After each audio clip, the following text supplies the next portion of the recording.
A Thursday, 14 November, 9:47 p.m. Vehicle registered to Diane Mercer, 41, found unattended at Harbor View Car Park. No occupant, no witnesses. She was either taken or she left, and both of those answers are terrifying. Welcome to Talk English to Me. I'm Ryan. And I'm Sophia. Today we're doing something different.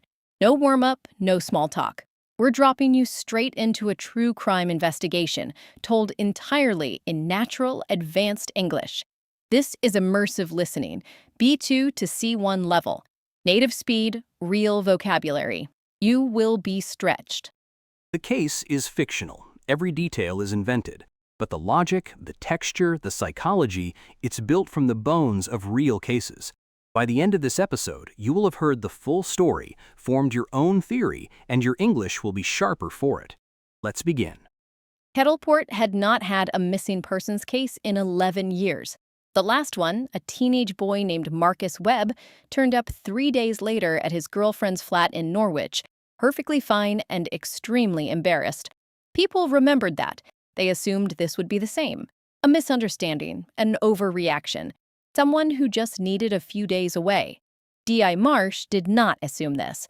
D.I. Marsh had read the file on Diane Mercer before she'd even left the car park, using her phone torch in the November dark. But first, before we go any further, we need to arm you with 12 words. You will hear every single one of them again before this episode ends, so don't just listen. Lock them in. Estranged. Her estranged husband had not spoken to her in 4 months. Estranged. My estranged sister and I hadn't shared a meal in 2 years. When family ties break down completely, we say people are estranged. Alibi. His alibi depended entirely on one witness who happened to be his brother. Alibi. She had a rock-solid alibi. She was on a flight to Dublin when the crime occurred. An alibi is proof you were somewhere else when something happened. Foul play. Police said they could not rule out foul play. Foul play. The detective suspected foul play the moment she saw the untouched food on the kitchen table. Foul play means criminal activity, violence, murder, something deliberately harmful. Circumstantial. The evidence was circumstantial, damaging but not conclusive. Circumstantial. They had motive, they had opportunity, but all the evidence was circumstantial. It suggests something without proving it directly. Motive. Every suspect had a motive. That was the problem. Motive. Jealousy is one of the oldest motives in criminal history. A motive is the reason someone might commit a crime. Testimony. Her colleague's testimony changed 3 times. Testimony. The witness gave powerful testimony that left the jury visibly shaken. Testimony is a formal spoken statement, especially in court. Surveillance footage. The surveillance footage from the car park had been recorded over. Surveillance footage. The convenience store's surveillance footage caught the suspect's face clearly. It's video recorded by security cameras. Inconclusive. The forensic report came back inconclusive. Inconclusive. 3 separate tests, all inconclusive. When results are inconclusive, they don't give you a clear answer either way. Informant. An anonymous informant contacted the detective on day 5. Informant. The informant refused to give their name, but provided a detailed tip that cracked the case open. An informant is someone who secretly passes information to investigators. Jurisdiction. The case crossed 2 jurisdictions, which slowed everything down. Jurisdiction. The FBI took over when the crime crossed state lines, moving it out of local jurisdiction. Jurisdiction refers to the legal authority a particular body has over a specific area. Coerce. The defense argued that the confession had been coerced. Coerce. He claimed he was coerced into signing the document under threat of losing his job. To coerce someone is to force them into doing something through pressure or threats. Acquitted. He was acquitted. The town never forgave him anyway. Acquitted. Despite the acquittal, she could never return to her old neighborhood. To be acquitted means to be officially found not guilty in a court of law. You will hear every one of these words again. Pay attention. Act 1. The discovery. Kettleport is the kind of town that closes early. By 9 on a weekday, the high street is dark, the pub is winding down, and the only light still burning is usually from the fish and chip shop on Marine Parade. On Thursday, the 14th of November, it was Janet Fry, a 58-year-old retired nurse walking her dog along the clifftop path, who found Diane Mercer's car, a gray Honda Civic, engine off, lights off, parked at the far end of Harbor View Car Park, pointing out toward the sea. Janet noticed it because it was the only car in the lot, and because the driver's window was down an inch, just enough to let the cold November air inside. She called her husband. Her husband called the police. The police arrived at 9:47 p.m. Inside the car, a handbag, a phone, a half-eaten cereal bar. No sign of struggle, no broken glass, no blood. The door was unlocked. The keys were in the cup holder. It looked less like the scene of a crime and more like someone had simply stepped out for a moment and never come back. Pause for a moment. What's your first instinct? Accident? Foul play? Something else? Say it out loud in English. Give one reason. The detective assigned to the case was a woman named D.I. Carol Marsh, 22 years on the force, the last 6 in Kettleport. She'd worked missing persons before. She knew the statistics. She knew that most missing adults come back within 48 hours.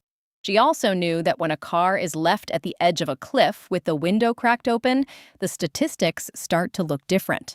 The surveillance footage from the car park, and this is one of those details that will make your jaw tighten, had been recorded over. The system recycled every 48 hours. They were 50 hours too late.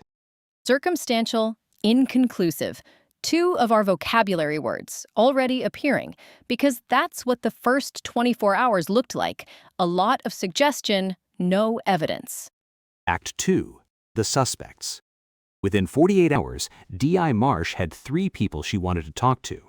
She was careful not to use the word suspect, not yet. She called them persons of interest. The town used a different word. Suspect 1, Gerald Mercer, Diane's estranged husband. They had separated 18 months earlier, quietly, the way people in small towns do. No screaming in the street, just a removal van one Saturday morning and a spare bedroom that became a whole flat. Gerald was 47. He worked in insurance. He stood to inherit approximately £86,000 from Diane's savings account and a life insurance policy she had never updated. He had an alibi. He claimed he was at the pub, the Anchor, with his friend Pete Hollis from 7 until closing. Pete Hollis confirmed this. Pete Hollis was also Gerald's oldest friend and the best man at their wedding. The alibi was thin. D.I. Marsh noted that the Anchor's closing time was 11 p.m. Diane's car was found at 9:47. There was a window. Pause. If you were D.I. Marsh, what would you do next? Say it out loud in English. The forensic team swept the car on day 3. They lifted fingerprints, all of them Diane's. They found trace fibers on the passenger seat consistent with a dark wool coat. Diane owned a dark wool coat. The forensic report came back as D.I. Marsh had expected, inconclusive. The car told them nothing they didn't already know. Diane had been there. Then she hadn't. Paul insisted he had no motive. But motive, as our vocabulary section already told you, was not the problem. Everyone in this case had one.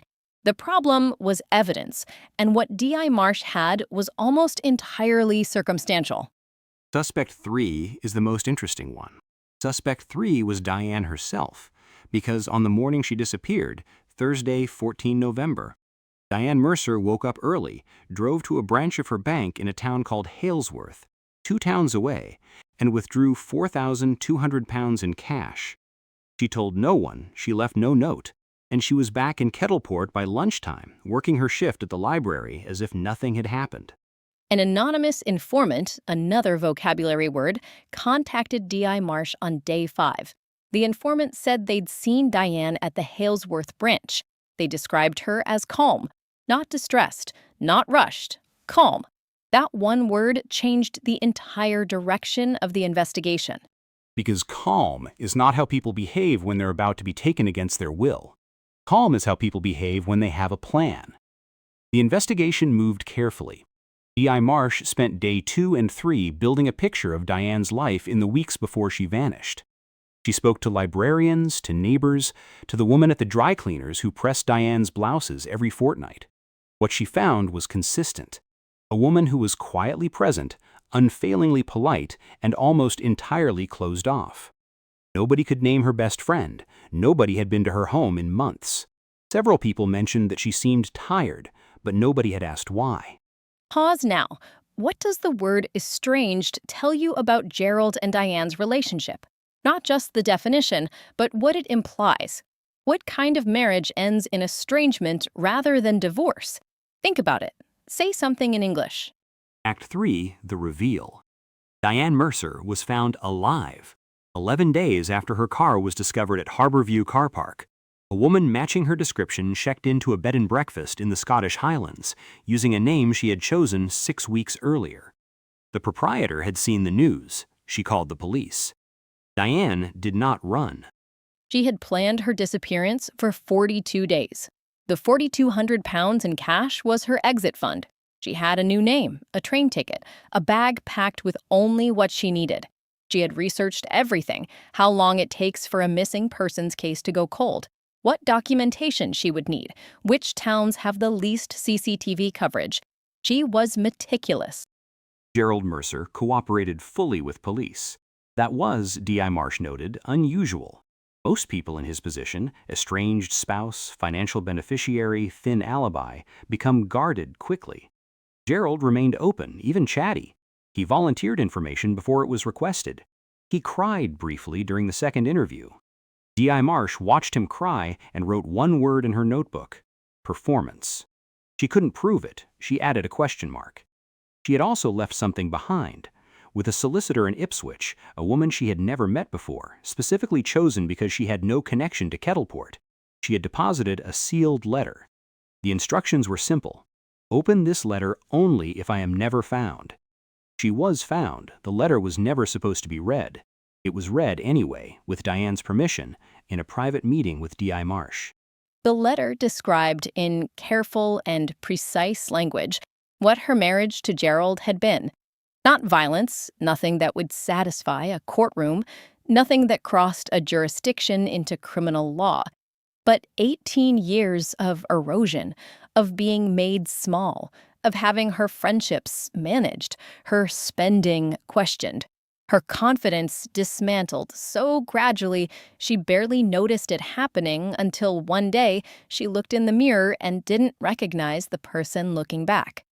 She described Paul Osei as a kind man who she had been afraid to respond to, not because she feared him, but because she feared what Gerald would say if he found out she had a friend. She described the library as the one place in her life that still belonged to her.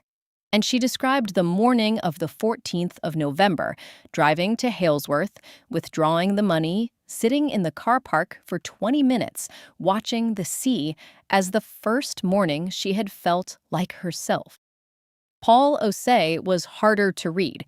He was clearly distressed, visibly so, and his distress seemed genuine in a way that Gerald's had not. But genuine distress and innocence are not the same thing, and the 17 unanswered messages were difficult to explain. On the third interview, his testimony finally stabilized. He told D.I. Marsh the truth.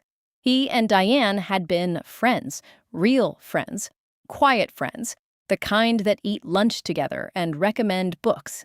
And he had sensed, without being able to name it, that something in her life was very wrong. He had tried to reach her. She had not responded. He had blamed himself. She broke no law. She staged nothing. She harmed no one. She disappeared from a life that had become unbearable.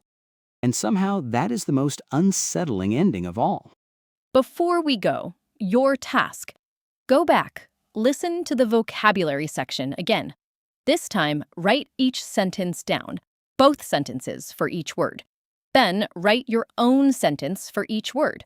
using something from your own life, your own experience, your own world. That is how vocabulary moves from your head into your mouth. That is how language becomes yours.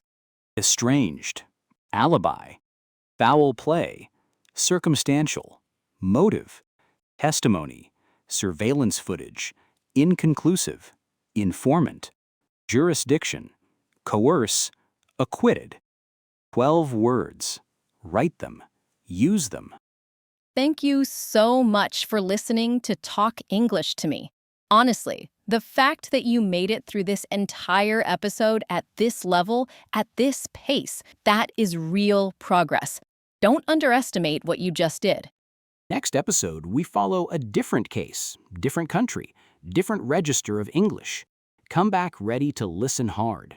We'll be here. I'm Sophia. And I'm Ryan. Talk English to me.